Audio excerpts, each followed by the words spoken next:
Okay, good morning mga idol. Nandito naman tayo sa Babuyan.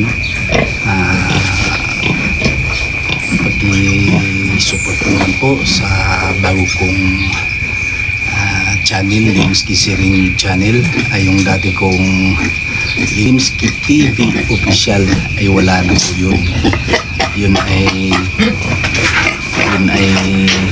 ay nawala na po.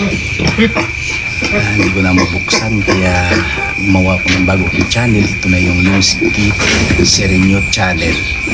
Sana sa lahat ng mga supporter, yung mga subscriber ko doon, kung makita naman ninyo itong bago kong channel, pag-i-support naman po. Sana masubscribe ninyo ulit at nang makita nyo ang lahat kong mga ginagawa, lalo na pag andun ako sa bukid.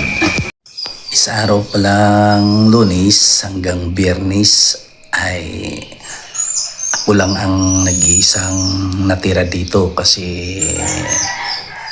yung pamangkin ko ay duty sa shop. Yung asawa naman niya si Inday Banisa ay nagtuturo. Yung mga anak niya lahat ay nag-aaral. Kaya dito ako Lunes hanggang Biyernes. Pagka Sabado naman, pag di ako makapunta doon sa bukid, doon naman ako sa shop minsan. Kung walang on calls ang pamangkin ko, kasi andito naman yung mga bata at saka Sinday, kaya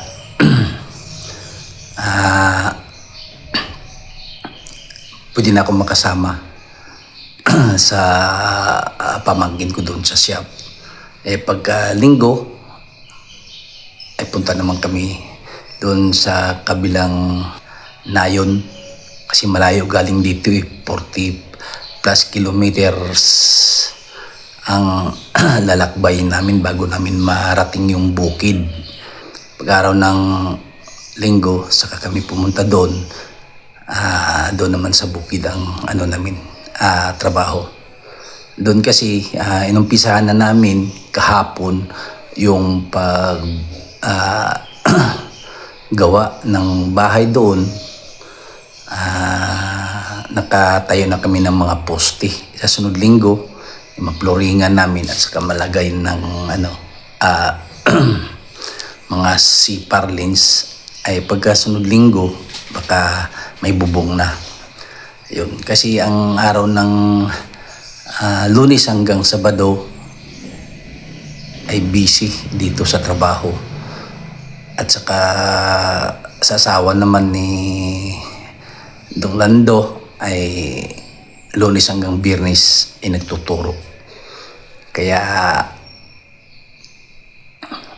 puro busy lahat ang mga tao. Kaya doon sa bukid Linggo lang ang namin bakante. Sana matapos-tapos sana ng maaga yung paggawa ng bahay doon at nang makapag-umpisa na ako at makagawa na ako doon sa bukid at maumpisan ko na ring mag-alaga ng mga hayop doon.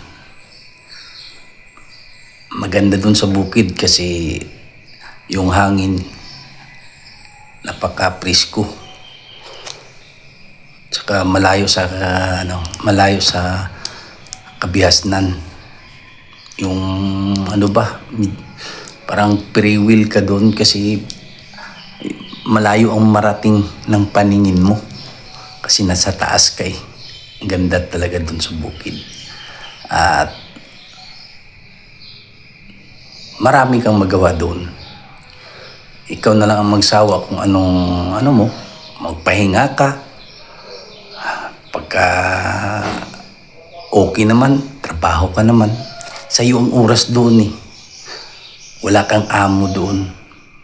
Kaya lang, kailangan talaga kasama si sipag at tiyaga para mabuhay ka ng maayos. Mas maganda yung mamuhay ka ng patas, hindi yung mamuhay ka ng pabalagbag.